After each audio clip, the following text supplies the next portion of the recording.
This is the Paddock Pass Podcast. We're on the eve of the 2026 MotoGP season. This is our final show, actually, before we tuck into the full run of Grand Prix.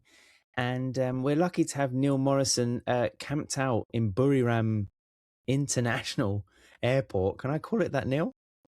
I think it's more of a national airport, ads. So I've got a bit of a makeshift podcast setup here. I'm balancing my laptop on my suitcase. I'm holding the microphone in my hand. And at the moment, it seems to be working just about fine. So, yeah, a big sigh of relief. There you go. We tried to bring you all the information and the news right direct from the source. And there's proof and evidence, especially if you're watching YouTube. Dave, how are you? I won't tell you how I am because it is 12 minutes past 8. This is like me making you get up at 1 a.m. to record a podcast, because that's when I'm at my best. And I know that, yes, I know that you're all morning people and would much rather do this. But I know you're about to jump on a plane, so that's it's important. Yeah, we're shoehorning this one into slightly inconvenient recording times. Actually, it is some ungodly hour. This might be the earliest we've ever recorded the Paddock Pass podcast. It is. I hope your coffin's ready, Dave. I mean, the first shoots of light, I hope it's not going to incinerate you before we finish the end of the pod. But there we go. For people who are new to the podcast, we're three journalists, three friends. We attend pretty much all of the rounds of MotoGP, and we try to bring you what we know from who we know. And of course, we have our Patreon channel as well. And Dave and Neil, you've been on duties this weekend, bringing us the Paddock Note shows, which are small bite-sized chunks of information daily from the events. So if you want to join up and get that information directly on a daily basis, then find us on patreon.com/Paddock Pass Podcast. There's different tiers for different levels of content. We've also got some merchandise for US-based listeners that we'll be shipping, and it's only going to be a matter of days and hours before we're recording another one of these for our first note show from Buriram again. Like we said, Neil's been on the ground covering the test from Thailand, and it's been the second of the preseason period. And guys, let's talk a bit about some of the main talking points. I guess one of the first things, chronologically, we saw in Buriram. Neil, first of all, just give us a general impression of the conditions, because it looks scorching, and then the temperature remained pretty high for Yamaha and Fabio Quartararo, at least in the first kind of shoots of footage that we had from the test. Yeah. I mean, we are in the dry season in Buriram. I think we had a few spots of rain on Sunday evening. Colleague Pete McLaren, who was at the test as well, was saying it's the first rain that he's seen here in a couple of months. He's based out here.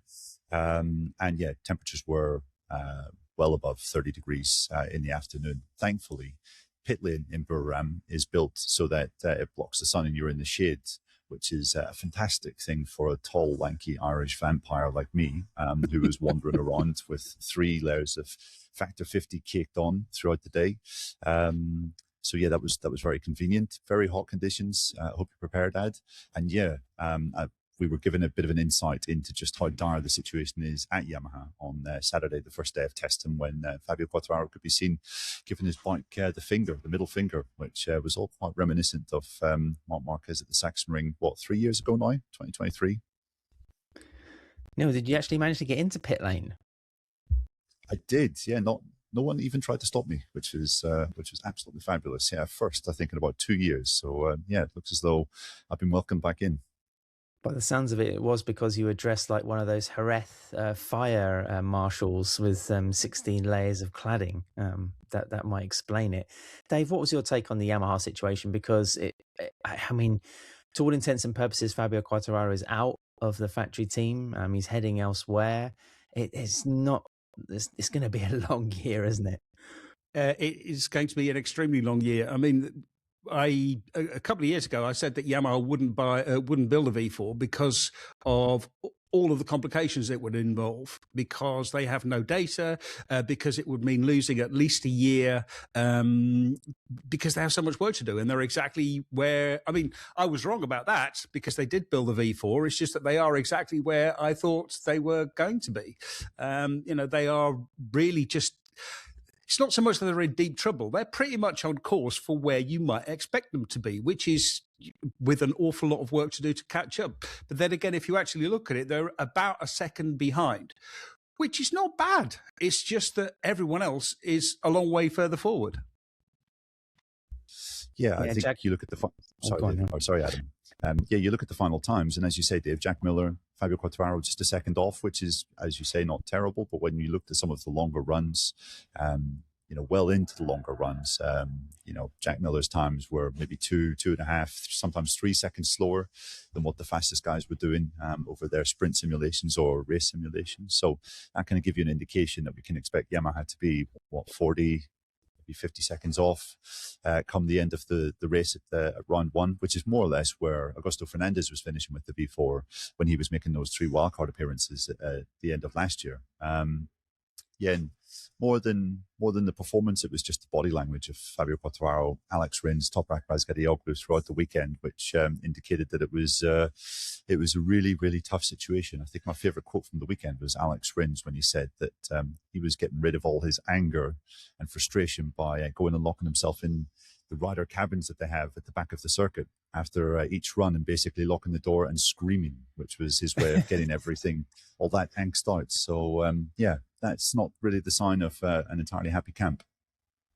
Yeah, it sounds a little extreme. I mean, he was also making a comment about the in-lap as well. He uses the in-lap mentally to extinguish some of his frustration and, I don't know, just general ira with Yamaha, and then be ready to give some useful feedback. You can only sympathize at the moment, but it's a vast undertaking they've embarked on, I guess, for 2026, and Yamaha will be able to measure their progress, I guess, by those lap times. But, as you're saying, Jack Miller was the top rider, the fastest rider in Buriram, a second off, but still down in P16. That means at this rate, Yamaha are going to be struggling to score Grand Prix points. At the top of the time sheets, in contrast, it was a great sort of test for Aprilia, Dave. And I mean, let's sort of explain to people that the whole grid in Sepang had 3 days of general setup work, but 2 days in Buriram, one was pretty much just confirming the ideas and solutions they had tried in Malaysia. Of course, there's different stories with different manufacturers. And the second day, it was almost like an extended FP1. I mean, the teams and brands were really focusing on getting ready for that first Grand Prix, but Aprilia just look in great shape. Yeah, definitely. I mean, they're definitely much further forward than they were at this time last year.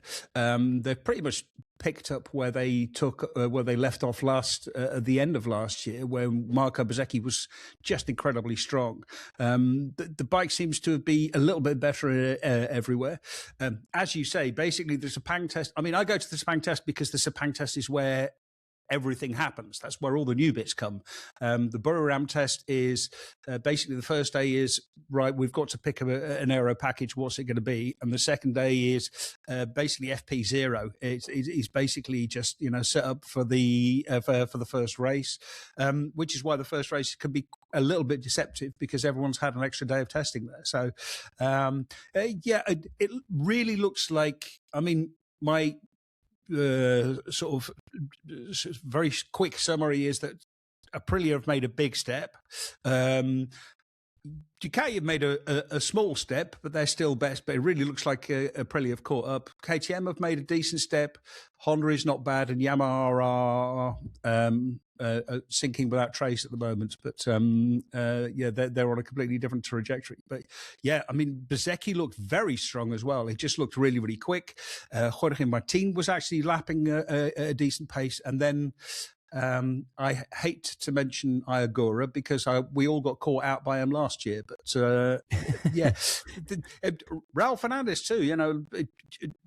It really looks like Aprilia might be able to take the fight to Ducati at least at Buriram.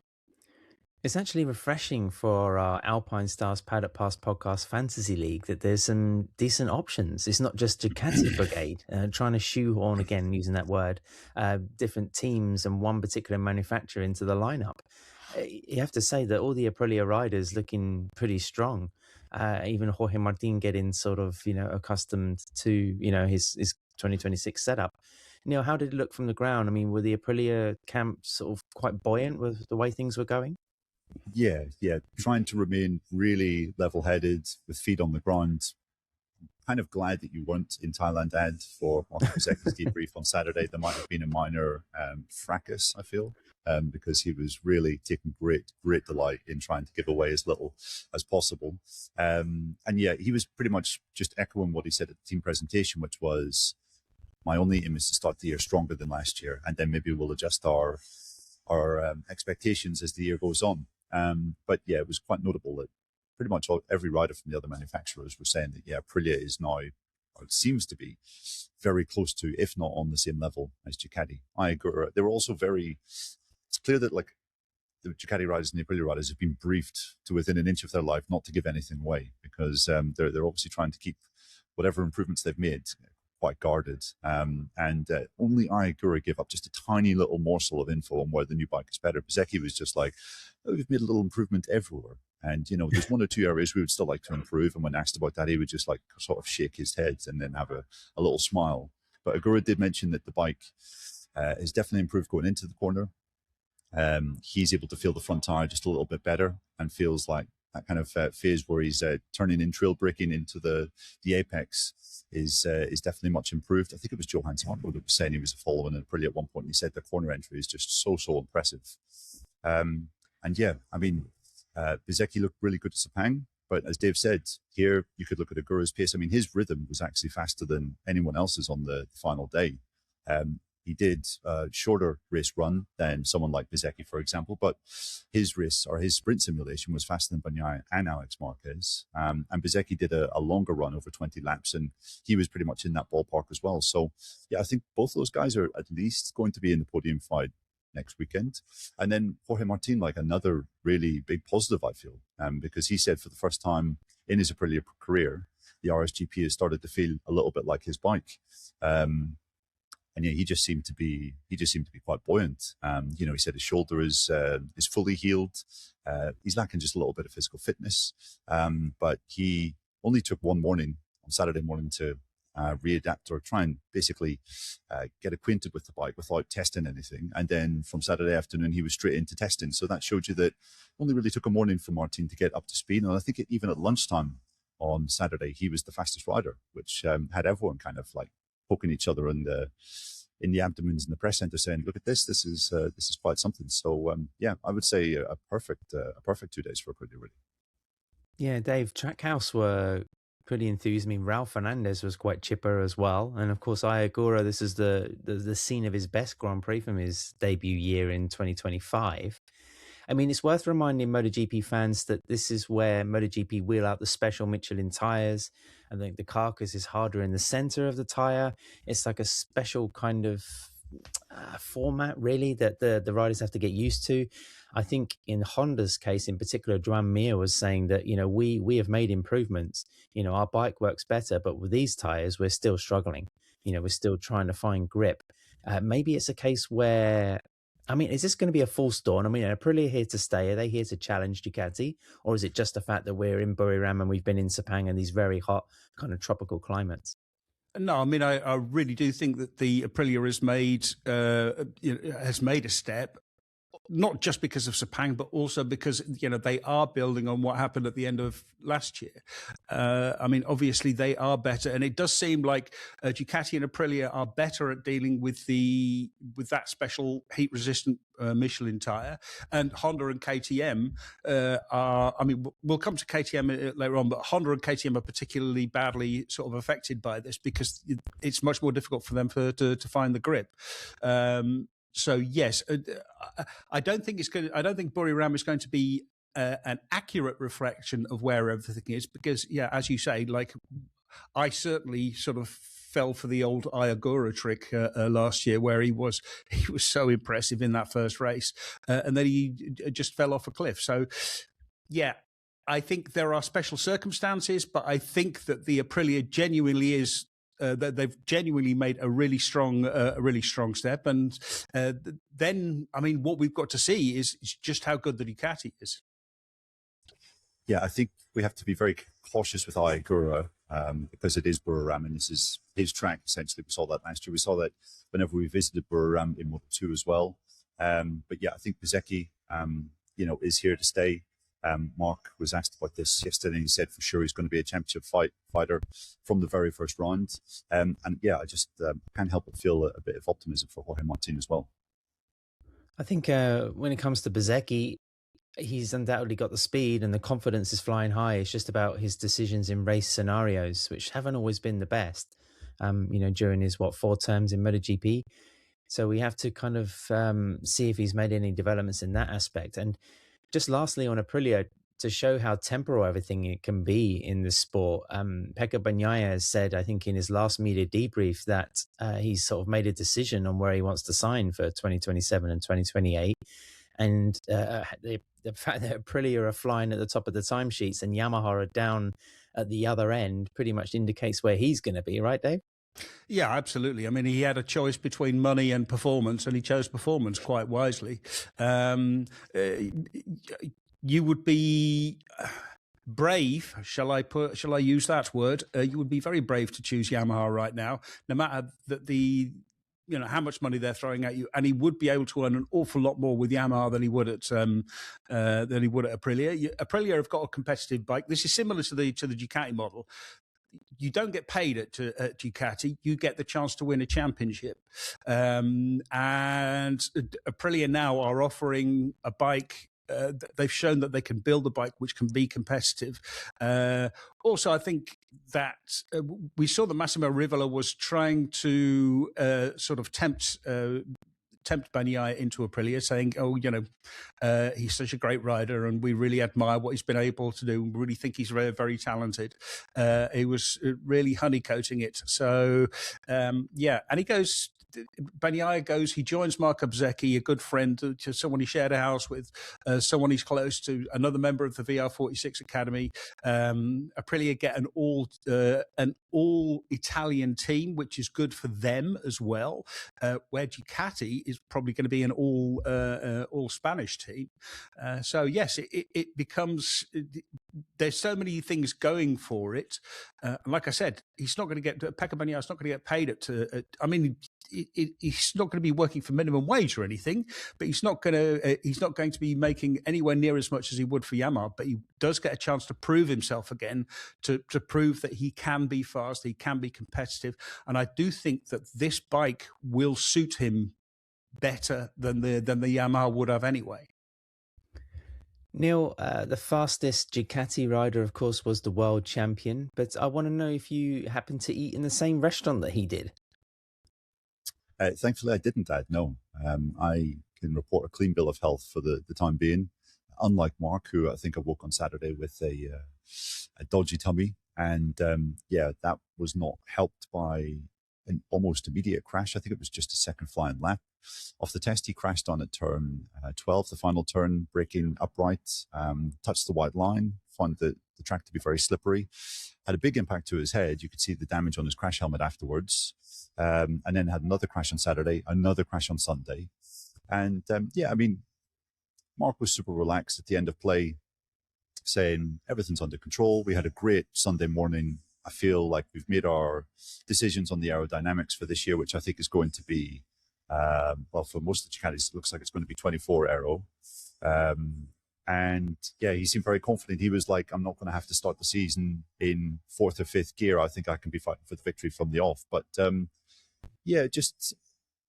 compared to a year ago, we were all coming away from this test thinking like, well, what's the point of really going to Thailand? Because Mark was just so much faster than everyone else.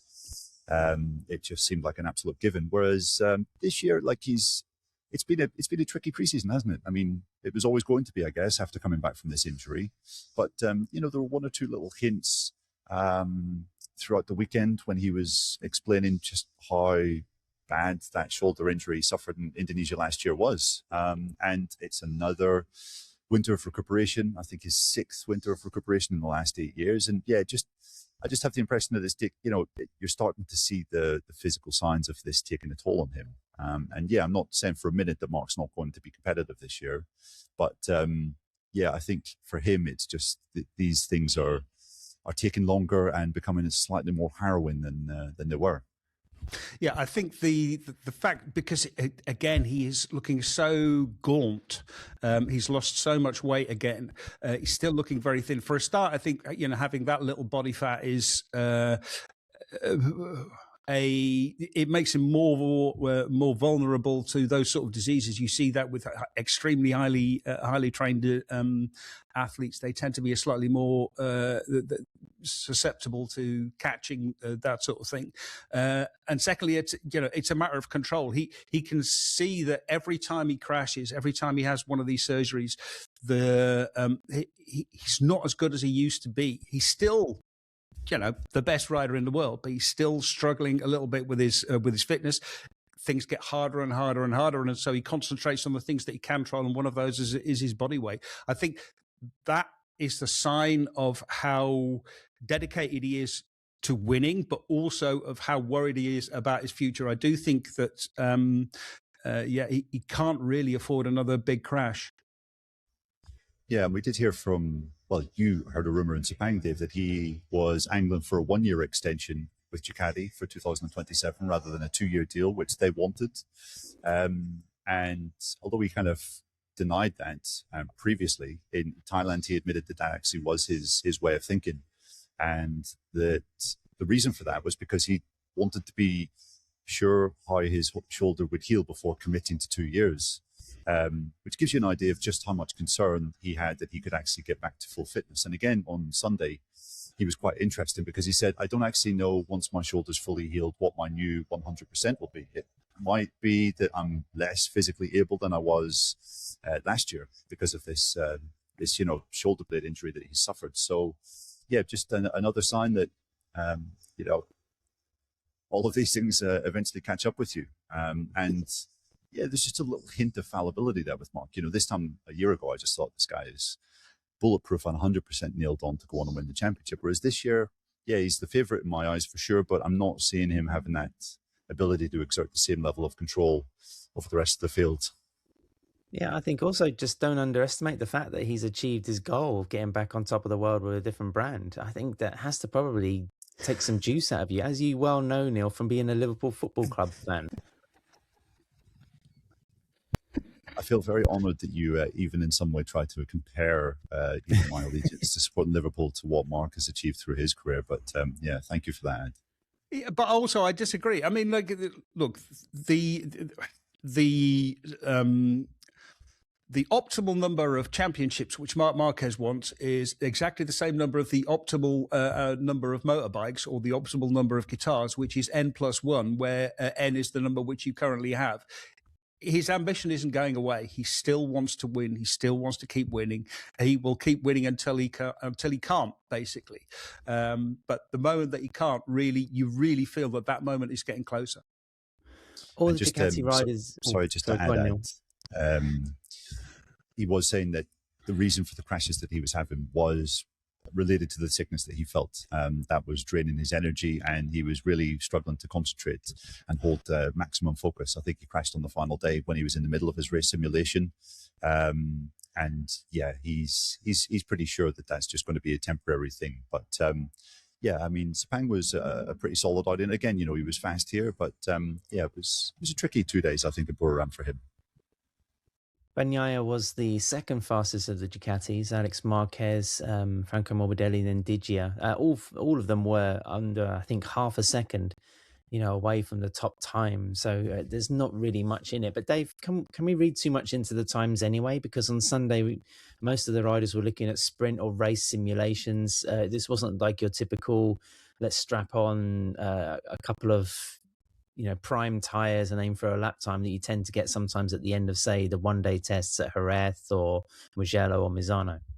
Yeah, no, I mean, you do have to treat it with a little bit of caution. So, for example, Pedro Acosta said that he did a time attack and he was pleased with his time attack, but he did it in the morning on Sunday morning.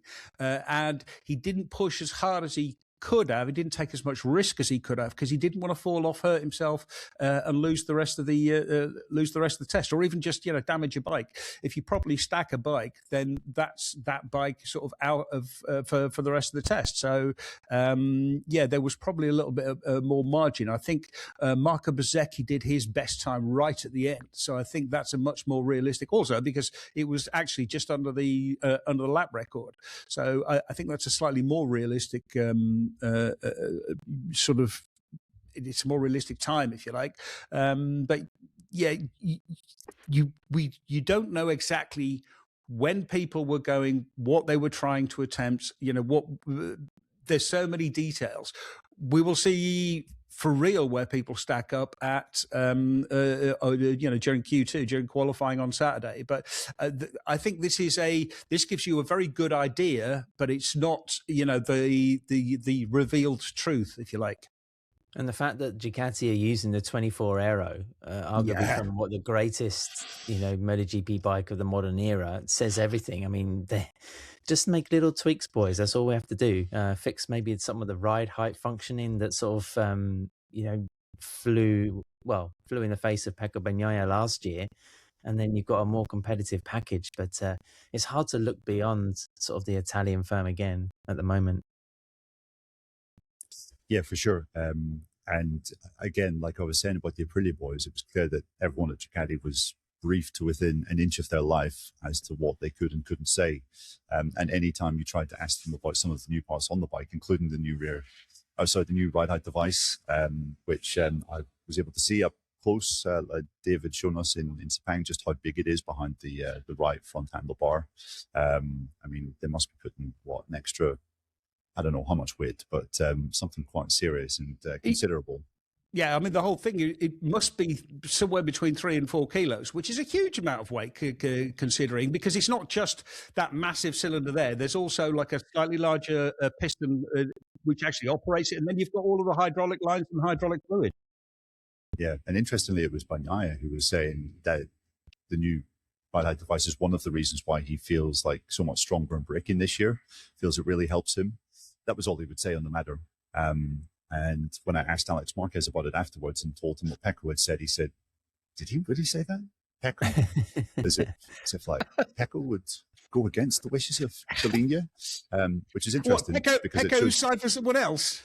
Exactly, yeah, which is kind of hinting that we might be able to actually get a few things out of Pecco, and he might not always toe the company line this year, now that looks as though he's signed for a rival manufacturer. So, so that was interesting. And yeah, like, are we in Pecco is back territory, or Pecco is so back territory? I mean, I think it's edging towards Pecco is so back territory, because it's 2 tracks now where he's looked really good. In fact, 3 tracks if you count Valencia at the end of last year, and just another, I would say, flawless test for him.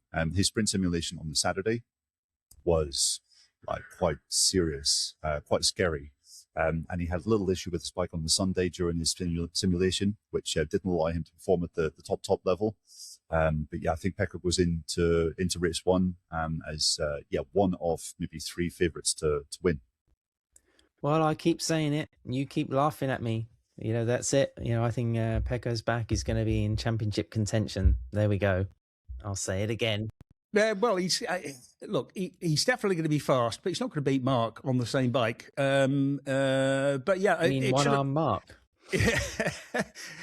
One-arm Marc is still better than most people on the grid, but definitely, and it's extremely pleasing to actually see him back and see him being competitive, because it was. I mean, you felt just an enormous amount of sympathy for him last year.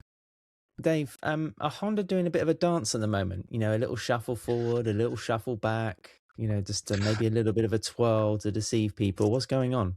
I actually feel that Honda are back where they were in 2019, because the things that they're saying are exactly the same things that they were saying in 2019, 2020, which is basically the bike does everything really well. It brakes well and it turns well and all the rest of it. There's just that there's no rear grip. And I remember Cal Crutchlow talking about the fact that there was never any rear grip. I remember Marc Marquez talking about the fact that there was never any rear grip. This just seems to be the DNA of the Honda. This is the way that Honda build a motorbike.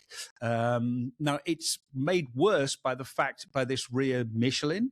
But yeah, I mean, the bike, generally, the bike is really, really good. All of the riders basically said, look, we've got one problem left, and that's rear grip on basically traction out of the corner. Now, they tried to fix this, I think it was on the 21 or the 22 bike, or maybe the 23 bike. Different swing arm, right? No, they completely changed the bike. They actually moved the engine, they changed the chassis, they had a different swing arm, and then everyone was losing the front. It must have been 23, 24. 22. Oh well, there you go. It was such a different bike, and they've gone all the way sort of that way to try to get some rear grip where they just had nothing at the front, and now they've gone all the way back again to a bike which is fantastic. It's just that they struggle for grip, and they have to find some. But yeah, I think overall, like if I'm Fabio Quartararo, I'm looking at the Honda, especially with ride height devices going, with aero being reduced, with Pirelli coming in, and I'm feeling pretty happy about myself. I think Cal Crutchlow might have one or two things to say about your assertion that the 19 and 20 Honda, Dave, was a really good bike, except for a lack of rear grip. But that was a kind of wild animal of a bike that needed to be really ridden in a very specific way, like only Mark could, really. I think it's a lot more of a rounded package now. I mean, it's fairly competitive in the hands of both Marini and Joan Mir. And yeah, the grip is an issue. Marini was also saying that the issue that he had towards the end of last year, which was ability just to extract, Ducati. We know Ducati are able just to lower automatically, it seems, its lap time by about half a second in qualifying trim when they sort of take all the fuel out, put in, brand new soft tires. They're able to find a crazy amount of time, and I think Honda are still struggling with that. And Marini was a little despondent yesterday because that was an issue which held him back last year in certain races. He was able to show consistently that he could be like a top six guy, and he still felt that his rhythm was strong yesterday. It was probably top five, top six rhythm. And I think we just have to be a little cautious. John Mir was saying we've got, at the moment in Burram, we've got a top 8 bike, which is not a disaster, but it's not brilliant. But I'm fairly sure that when we go to other tracks, the strengths of the Honda will make themselves a little clearer than they have done here in Burram. So yeah, not a brilliant test for them, but I think they are generally speaking on a decent way. And one small cause for concern, Johann Zarco, 5 days of preseason testing now, and he still hasn't been able to get comfortable. And that I think is a slight concern. I'm happy that Johan obviously doesn't listen to the podcast, Neil, because when I was listening to your media debrief interactions with him, there was like a bit of a certain amount of bonhomie. There was a professional respect, no tension whatsoever.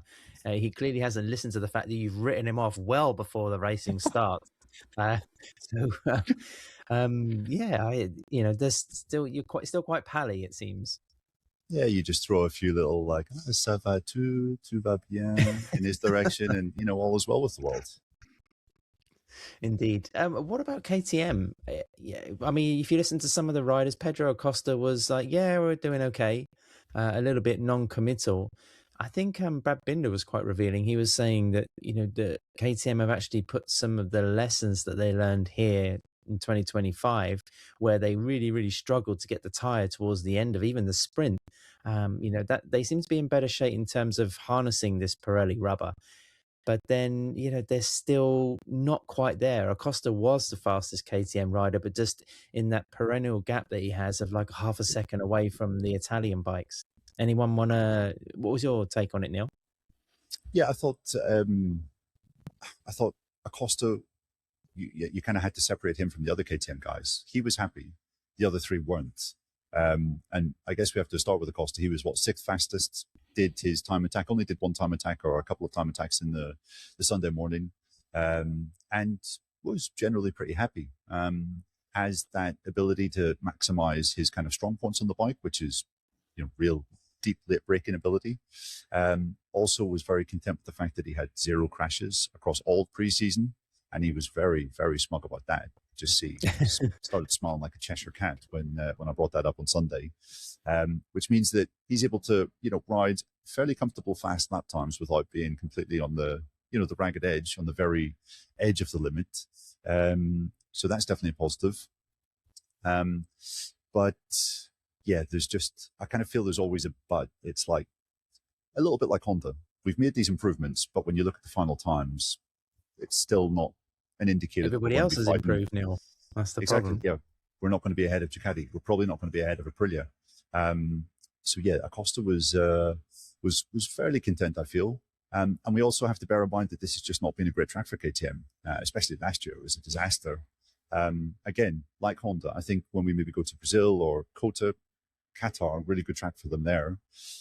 maybe we'll see something a little better, a little more competitive. But I think certainly Acosta can be happy. But I don't know, Dave, if you have a different opinion of the other three, because they were all showing different levels of mardiness, let's say, on Sunday evening.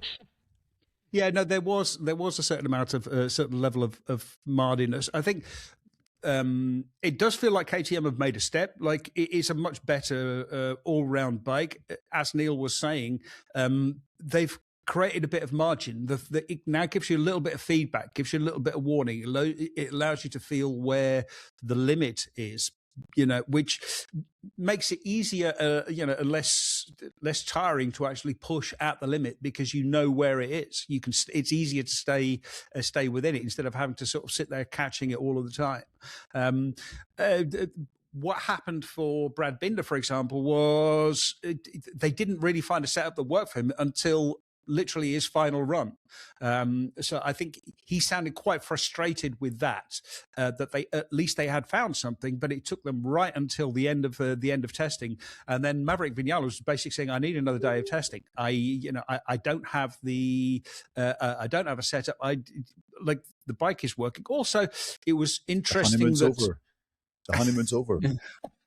The honeymoon is perhaps indeed over. It's also interesting. He's gone home.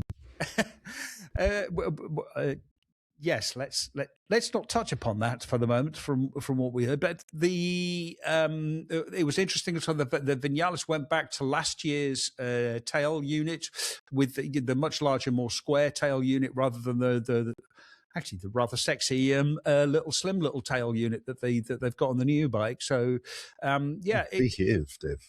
Yeah, it's testing. It's just you know what testing does to me. It's been all hot and sweaty enough as it is for 2 days, isn't it? I was sitting at home. I was sitting at home in a freezing Dutch workroom, being hot and sweaty all of my own accord. But no, it was. I think it really feels like KTM have made a step, but they're still sort of, half a step behind where they need to be if they're going to be competitive, but at least they are going to be better. And, the best thing about it is because they did make a lot of progress last year. And the best thing is that they're starting off from a much stronger position, and they're going, and that makes it easier. It makes it easier to build. But I think the dilemma is how much more effort do you put into your 26 bike when 2027 is just around the corner? Yeah, I think Binder was saying that what you're talking about, the late setting change there, Dave, they discovered something quite significant. He said it felt like a completely different motorbike. That would seem to, I'm not too sure if that's a good or a bad sign with his new crew chief, Phil Maron, whether Phil's really sort of throwing lots of different things at it to try and make an improvement for the South African, or just the guys are really not too sure where they are. I mean, there were quite a few comments, I think, from riders saying, we're still trying to find a direction with our project. And Maverick, some of his comments as well were more about he's happy for the sprint. For the sprint distance, he's okay. But he said with the longer run, he's still doesn't have the feeling that he wants from the bike.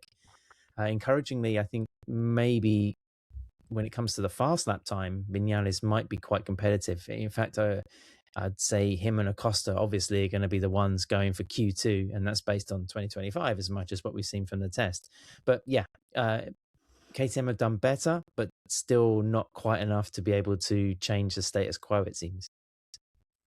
Yeah, and our colleague Pete McLaren had a bit of an interview with Jorge Lorenzo yesterday.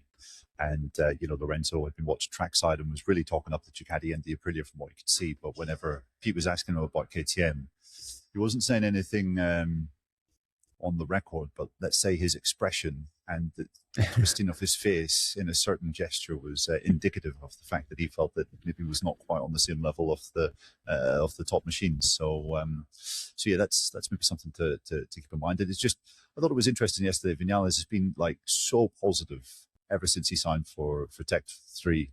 At the end of 2024, even in the tough moments at the start of last year, he was we would often comment that he seems like he's in a cult.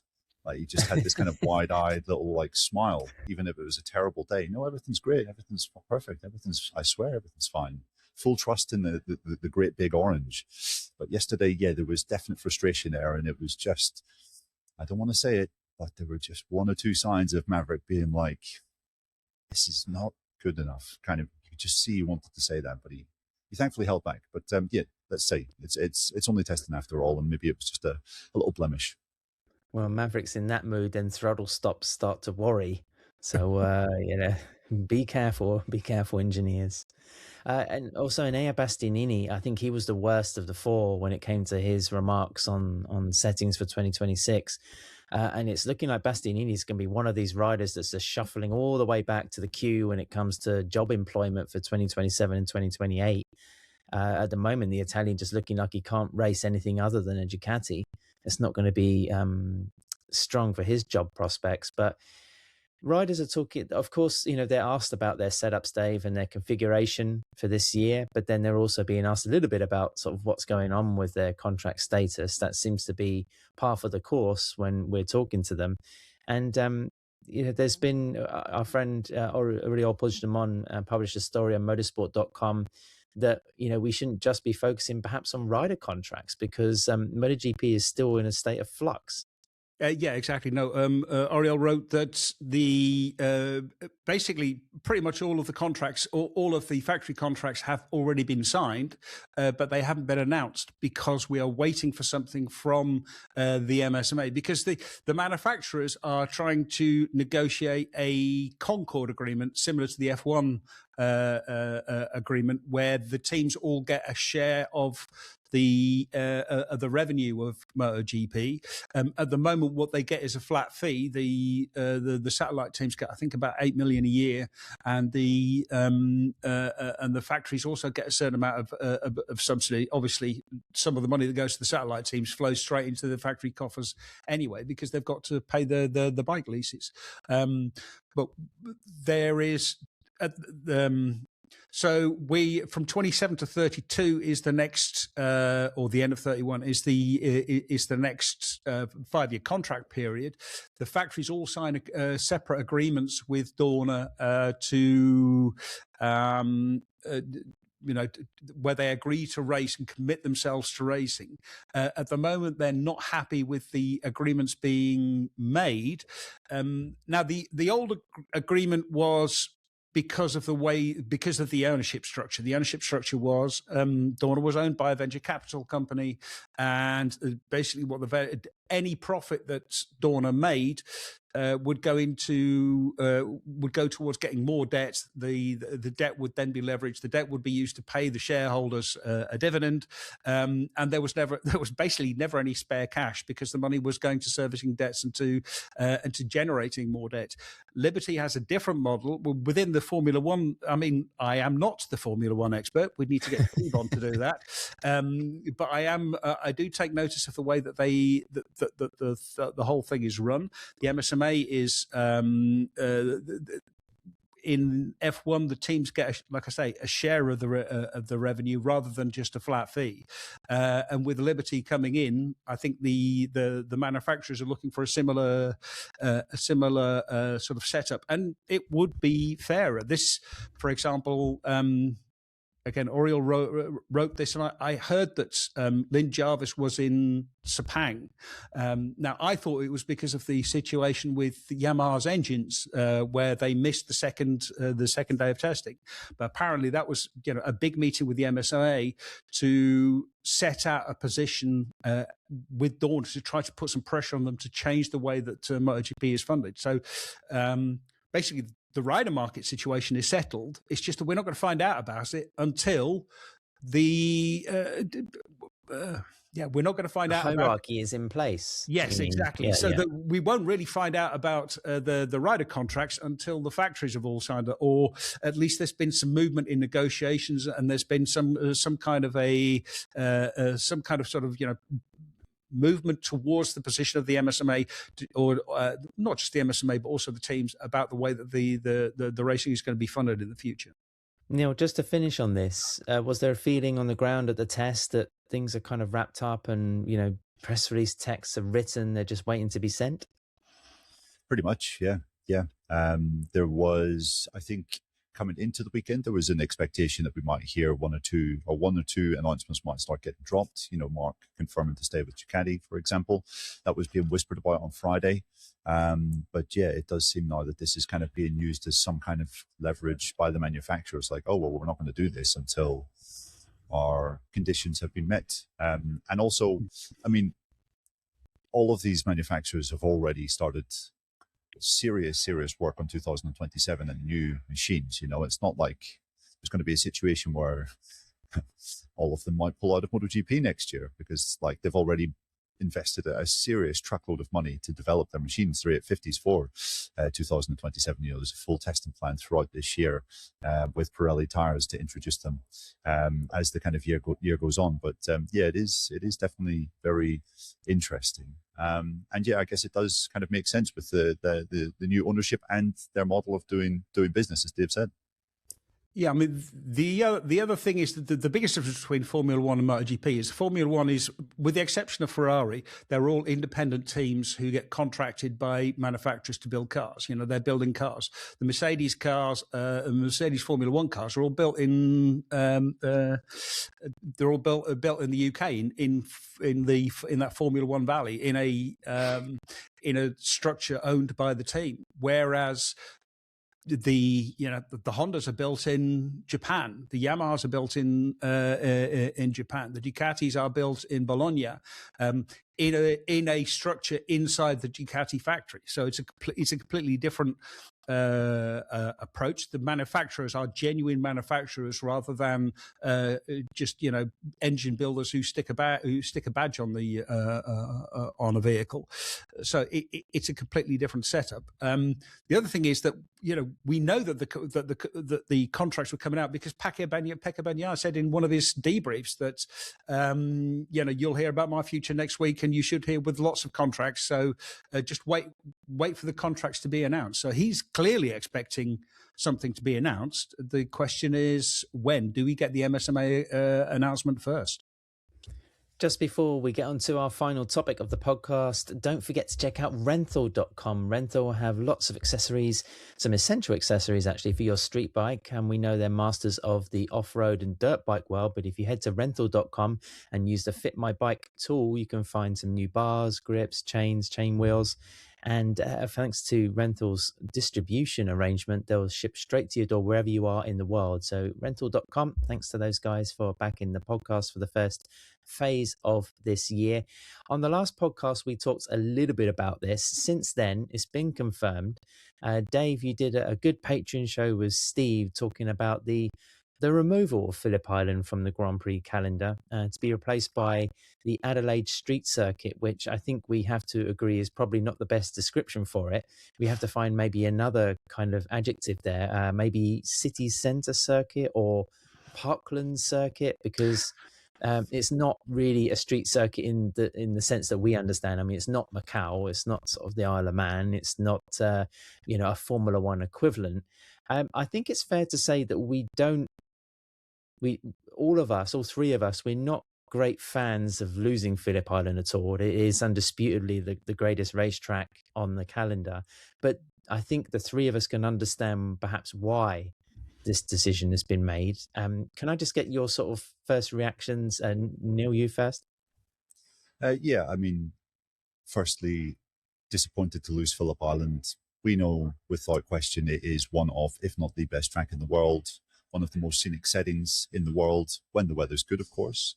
But having been to the Australian Grand Prix for like the last, 3-4 years, I can say with some assurance that, I mean, it's not really felt like a massive event, especially the last 2 years that we've gone.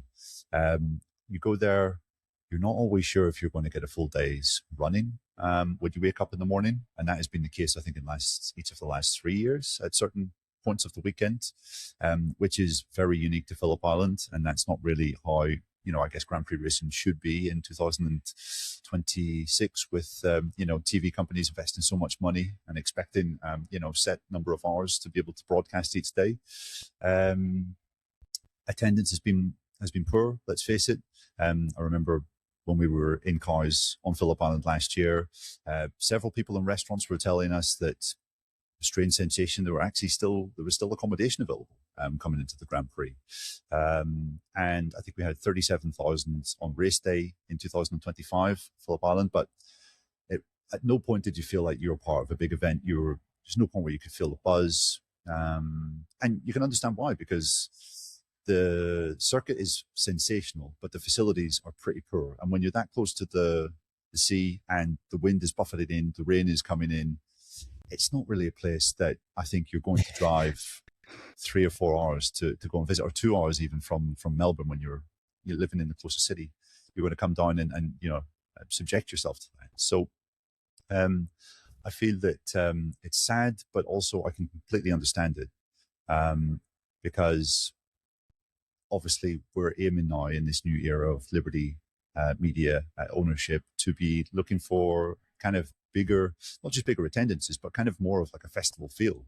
And you certainly don't get that festival feel down at Phillip Island. When you're in the middle of a city, it's a lot more easy to put on concerts, arrange big events where you can expect fans of 100, 120, 150,000 to kind of be there. 1 or 2 reservations about the track, not necessarily because of safety. I mean, I don't think we should say that, MotoGP management has not lost its mind. As you say, we're not going to be racing in Mackay. This is going to be a manufactured circuit. And I believe that the plans that we've seen online of the circuit outlay, those were like the 12th or 13th different, design that has been suggested. So it's not like some thrown together thing. This is something that the South Australia government and Adelaide have been working on for some time.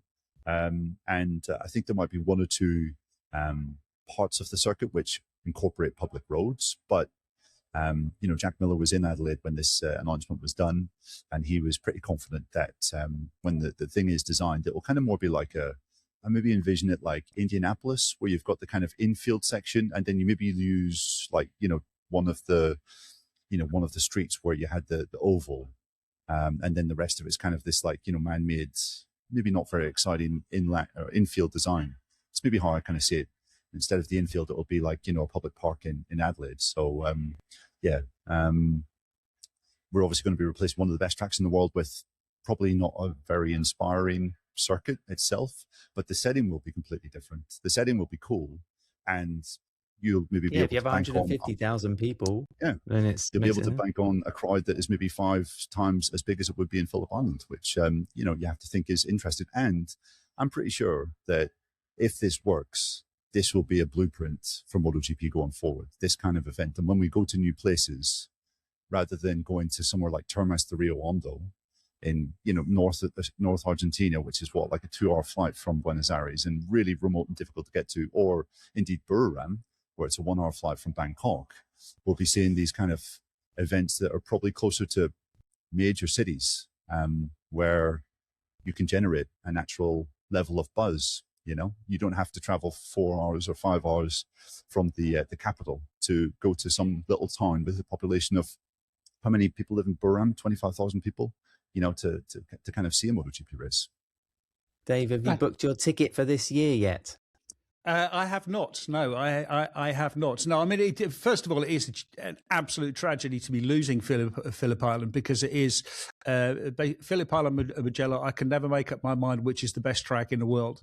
Phillip Island produces some of the best racing. Not Assen? No, I mean, Assen, like, my personal ranking is, Phillip Island and Mugello, and then Assen, Silverstone, Brno, maybe Brno a little bit higher than that. But I mean, there are 2 tracks. Aragon, Neil.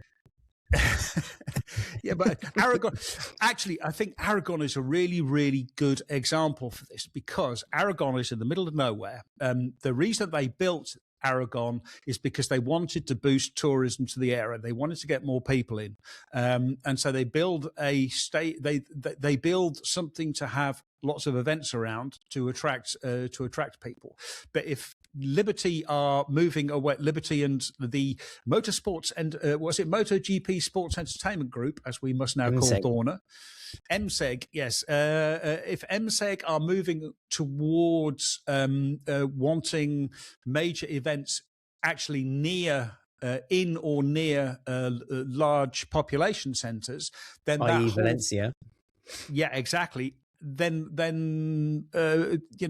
that whole sort of idea of if you build it, they will come, building a circuit in the middle of nowhere in the hope of boosting local tourism just falls on its arse. It stops working. So it's a really, really interesting. I mean, it's an interesting development. It's a tragedy that we're losing it. I think there's still lots and lots of problems with Adelaide in the sense that they're going to be cutting down trees. They're going to be tearing up a park. They're going to be asphalting stuff. That is going to cause a lot of local resentment. I've had people both on the website and via other means contacting me saying this is not simple. This is not going to be as easy as it's being made out.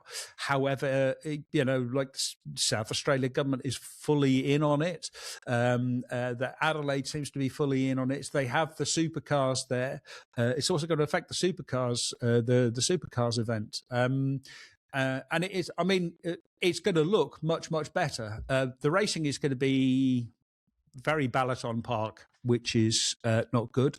Jack said the track gave him Balaton vibes, which I think is as low a kind of compliment you can pay a circuit outlay as is humanly possible.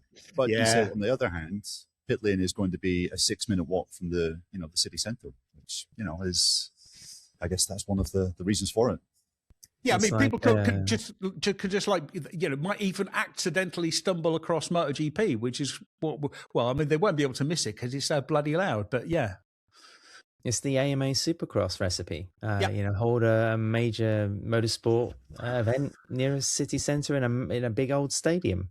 So it can work. I mean, judging by the crowds that the Americans get for a series that could easily be international. But anyway, I think there's two things important to remember. Everybody was going crazy about safety. I mean, Phillip Island's not the safest track you could say on the calendar anyway, just in terms of, like Neil said, the climate that the riders face, the wildlife that you see streaming across the circuit. And of course, the circuit itself is incredibly fast. It is such a shame to lose it. But then I think also it's worth remembering that Phillip Island has lost the Australian Grand Prix. I don't think there's any reason that it could vanish forever. I mean, why not have a Pacific Grand Prix? That's popped up before on the calendar. There is a way to get Phillip Island back, and it did seem like the government were prepared to invest in the infrastructure and the facilities. The initial request that Dorna had been making for a few years without any success. It doesn't feel a little bit like the end of the story, more like a bit of an interruption. But I'm full of praise for Adelaide because they seem to be going all in on this Grand Prix. And if they make it like a banner MotoGP event, then give something a try, give something different a whirl, let's say. Just two things very quickly, Ad. Sorry to cut in over you again. But yeah, two quick things. I mean, you mentioned there briefly. I mean, Dorna, I think since we came back to Phillip Island after the pandemic in 2022, were pushing the track to make some improvements, make some upgrades. And it was only at this 11th hour when there was such a real threat of them losing the Grand Prix that it seemed that if the Victoria government were really willing to fully commit to putting some serious investment into Phillip Island. That's one thing. And then another, couldn't help but be struck by meeting one of our very nice patrons, Andrew Dukes, who was at the Australian Grand Prix last year, Australian, and he had made some crazy journey to come down with his daughter, Alice. I can't remember exactly how far it was, how long he had travelled, but spent considerable money to do so, and said that the way he looked at it, and I think the way a lot of Aussies looked at it, was actually a lot easier to just fly to Malaysia and attend Sepang, and a lot cheaper than it was to go to Phillip Island. And he was like, you go to Sepang, you're going to get decent hot weather. You're going to get racing and on-track action across 3 days, whereas you don't have that sort of luxury in Phillip Island. So, I think that is quite telling as well. What was also quite telling is that Aleix Espargaro, who we know is the world's most careful MotoGP racer, was actually in favour of it. He was sort of like saying, Phillip Island is a really dangerous circuit, and it's not just because of the wildlife. It's because, I remember Dennis Noyes telling me he'd basically charted crashes and injuries and Phillip Island was the track with one of the lowest number of crashes, but one of the highest number of injuries, because when you do crash, you crash at very high speed and you end up going, traveling a long, long way. When you do crash, I mean, apart from at turn 4 at what is now Miller Corner or MG, bottom of Lukey Heights, you are traveling really, really quick, and that is a real recipe for injury. And just to wrap this subject again, Neil, on the ground, the riders, I guess, were asked about this quite a lot through the 2 days in Buriram.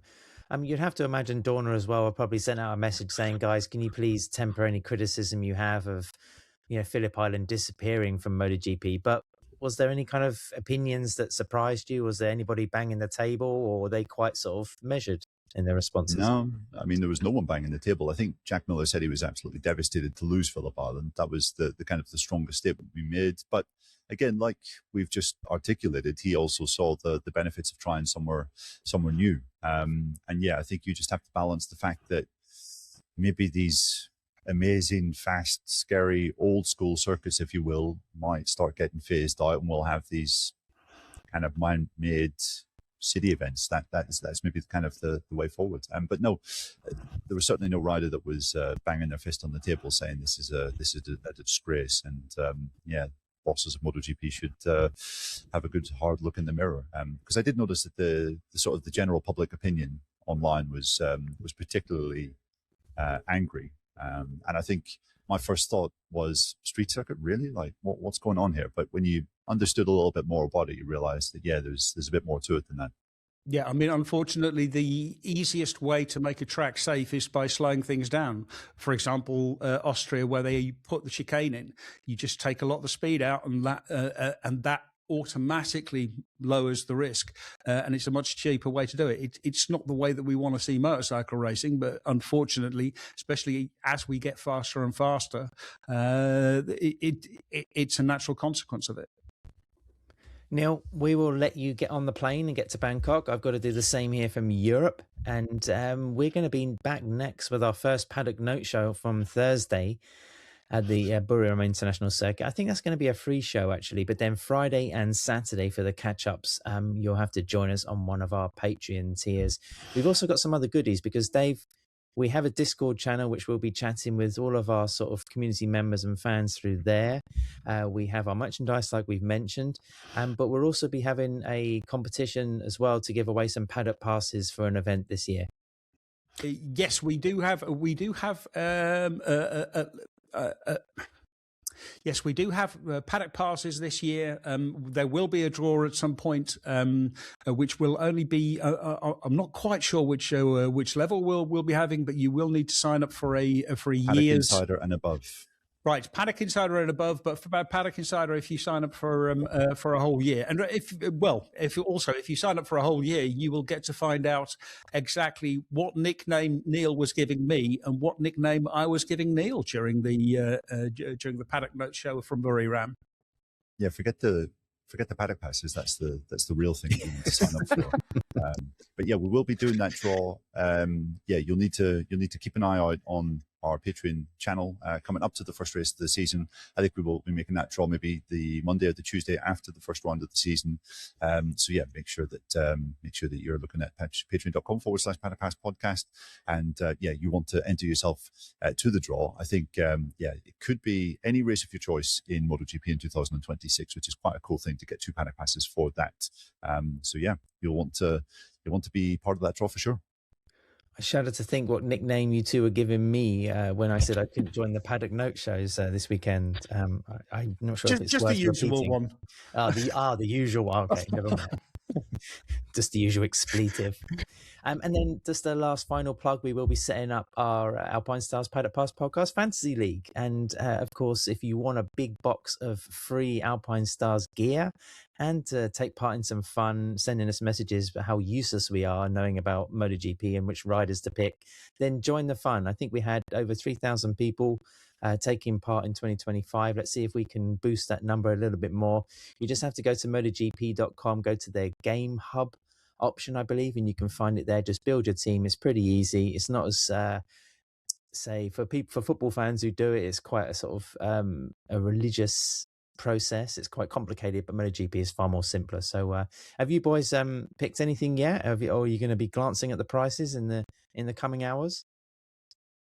I haven't picked anything yet, although it looks a lot more complicated. Last year, it was possible to put Marc, Ducati, and the Ducati factory team, I think, as your options. This year, it doesn't really look as though you'll have that luxury, and prices seem to be a lot more different. So, yeah, I think a lot more thought is going to go into the process, basically, is my simple takeaway from looking at it so far. Yeah, I've picked my team, but I'm going to have to go and revisit again. I think after the testing, I think it picked it more of as a placeholder than anything else. But yeah, no, I should be setting up the fantasy league sort of today, so and sharing it on all our social channels. Thanks, boys. Thanks to Renthal. We'll be back on Thursday.